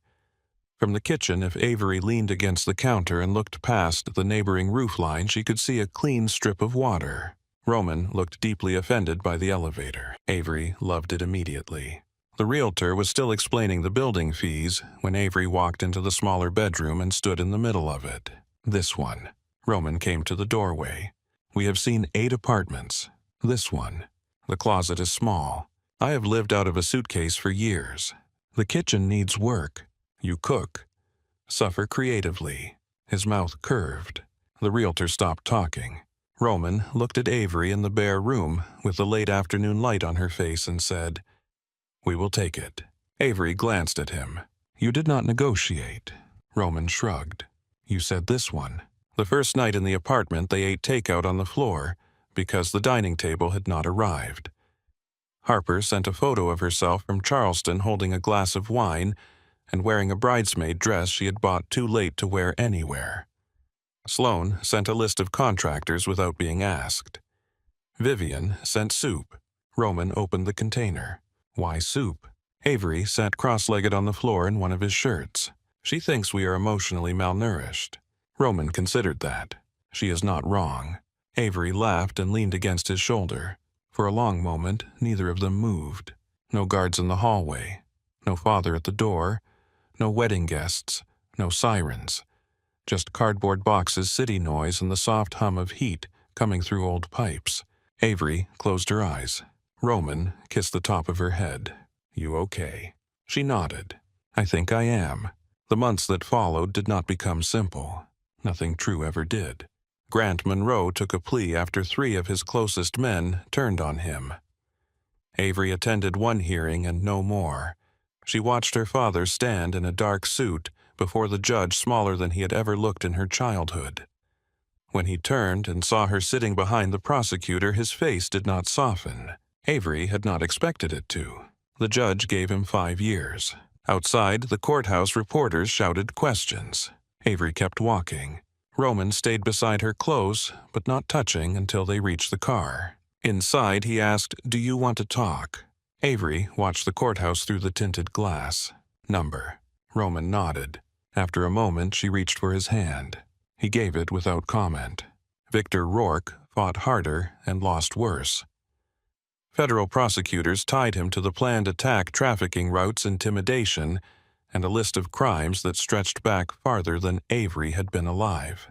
Roman testified on a cold morning in January. Avery watched from the back of the courtroom. He answered every question evenly, without decoration, without ego. When the prosecutor asked why Maddox Group had withdrawn from certain legacy operations, Roman looked once toward Avery. Then he said, "Because some inheritances are not worth keeping." The words moved through the courtroom quietly. Avery looked down at her hands. His ring caught the light. Roman reorganized the company in ways that made old men furious. Sloan took over legitimate import and export because she had a talent for terrifying executives without raising her voice.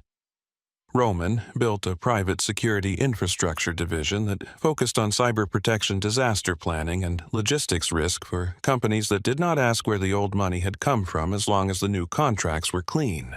He did not announce the changes like redemption. He simply made them. Avery noticed that more.